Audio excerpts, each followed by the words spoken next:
Back to another episode of starting a new business. This is obviously regarding a B&B business that I started a few months back. So one of the things that I've been asked is to try and share a little bit more details of the business and how we set ourselves up and how we are doing. Okay, so let's start off with when we originally started. We went to booking.com and we registered there, and we have 2 apartments, so we had 2 listings and stuff like that. And we went and we started putting it on different platforms, and that required us to do more work, because now you're checking this platform, if a booking comes on this platform, you have to go take it off these 2 platforms and stuff like that. So we got a booking management system, okay, which basically pulls in all your data from the various sites and allows you to have it in a central database, really. I'm going to show you the system that we use. It's called Knightsbridge, okay, and a lot of other companies would use it as well. It's a very popular platform, to be honest. So yes, we went with Knightsbridge after a few recommendations, and I'd already heard the name a few years prior to that and stuff like that. So it was just a natural progression. Yes, there is a monthly fee involved, but to pay 400, 500 Rand to be able to, a month, to be able to use this system that allows you to monitor everything, and if a booking gets made on this website, it automatically takes it off all the other websites. It's got to do it. It just makes life that much easier. So, yes, Knightsbridge is the program that we use for that. Now, one of the questions I was asked was, how are we actually doing? From the time we got the apartments to where we are now.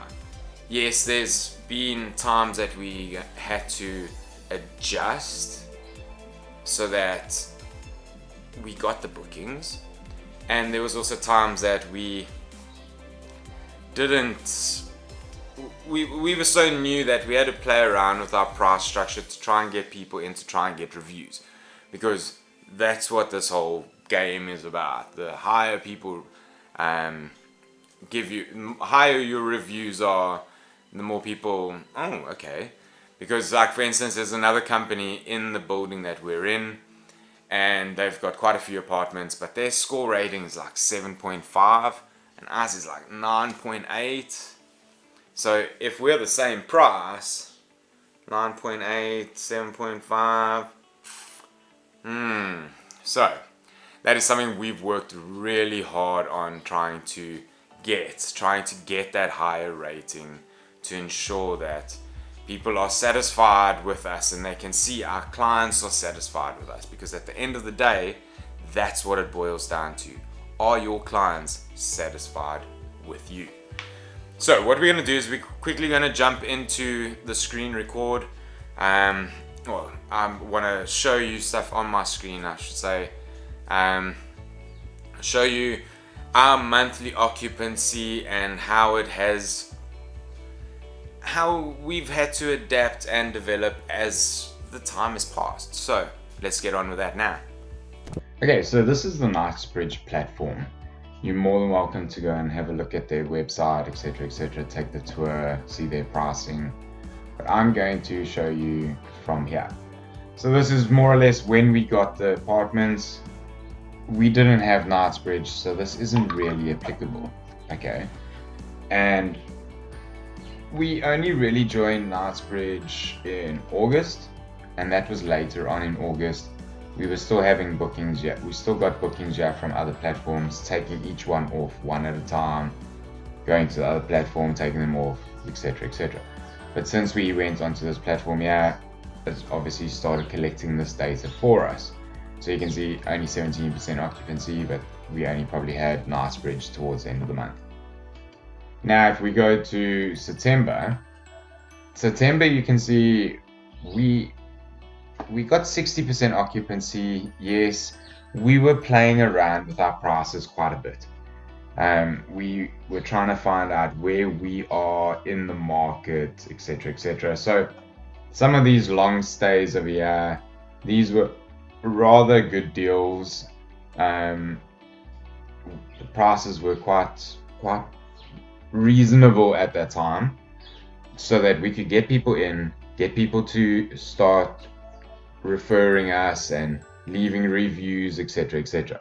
So that's really what September was. So September wasn't like an amazing month. I think we were a few thousand rand short of covering the month after deducting everything that needed to be deducted. And I think we had to buy an ironing board and an iron for the one room during that period of time. Otherwise, we would have made a profit if we didn't have to buy some of the additional stuff. Then we come here to October, and October, it started to, we decided to try and set our prices and see how it went. And it wasn't bad. We got 63% occupancy. We need 30% occupancy to, at a certain price, to be able to break even. So anything above that is good. Okay. And as I say, we were still playing around. We had a set price, but it was weird. Like what we needed to do, what we did, yeah, is we created a spreadsheet that allowed us to see different color codes to say, okay, well, these people booked 1 to 3 days in advance, these people booked 4 to 7 days in advance, and these people booked 1 week to a month in advance. So we could color code it to say, okay, well, we're getting a lot more traffic that is 1 to 3 days. So we stuck it out, and then in November we said, okay, right, our prices are our prices, and we did pretty well. 74% occupancy. I was very happy with that.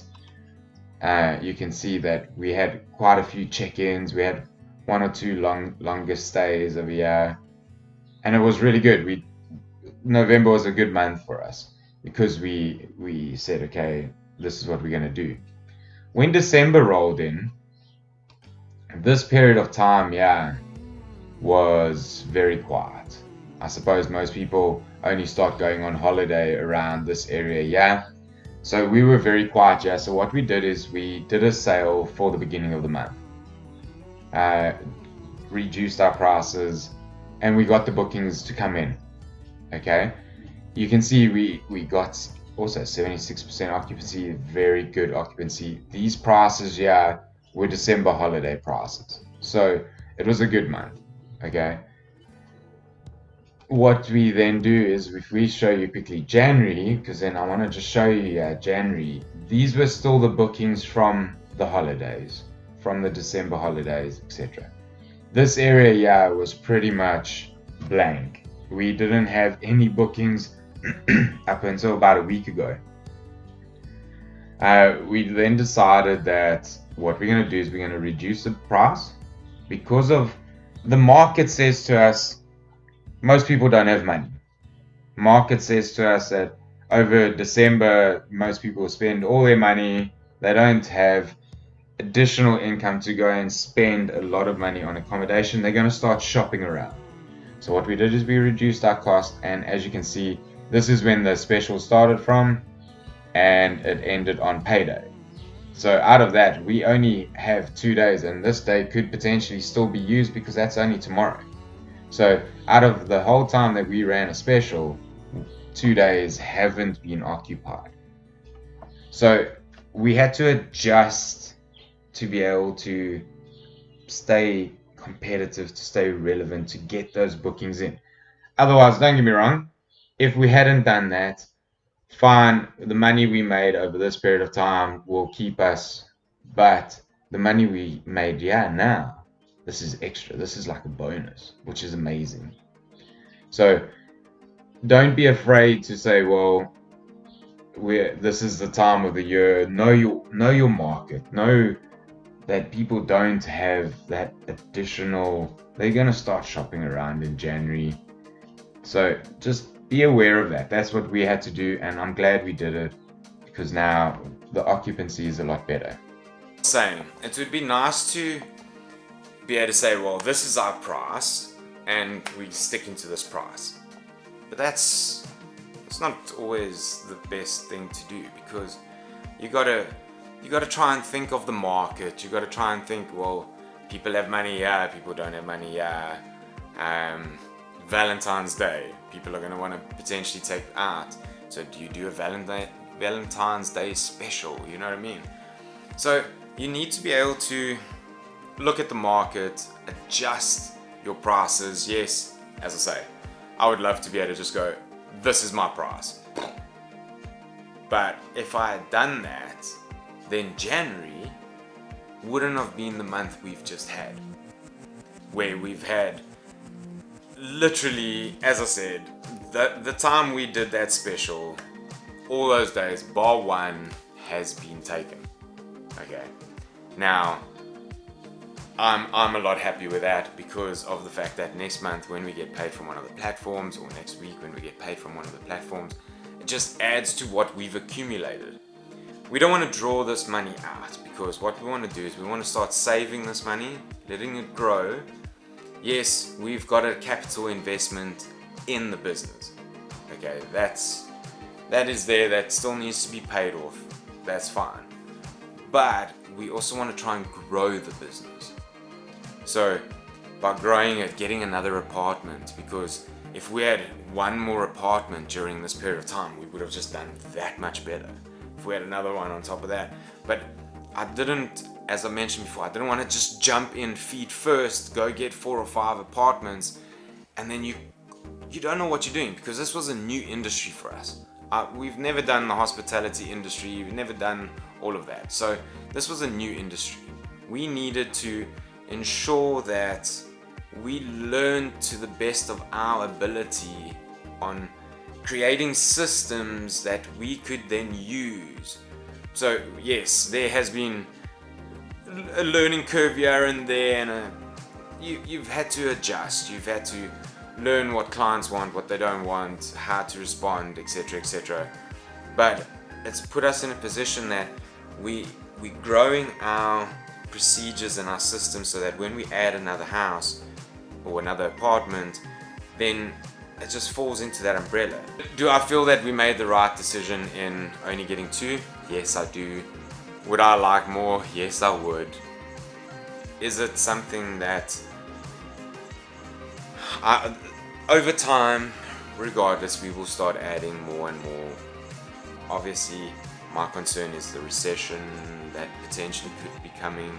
So we don't want to just jump in, put in all our eggs in one basket. If we land up saving enough money to get another apartment, but we don't get another apartment because we use this money to do something else, don't be afraid of taking opportunity. Don't be afraid of seeing that, right, I could go this route and it could potentially work out amazing. And yes, we'll more than likely go down getting more apartments, because it could potentially be amazing. Anyway, guys, I just thought I would give you an update on how we're doing bookings wise, so that you can see exactly how this business is functioning. Thank you very much for tuning into another episode, and I will see you in another one. Take care.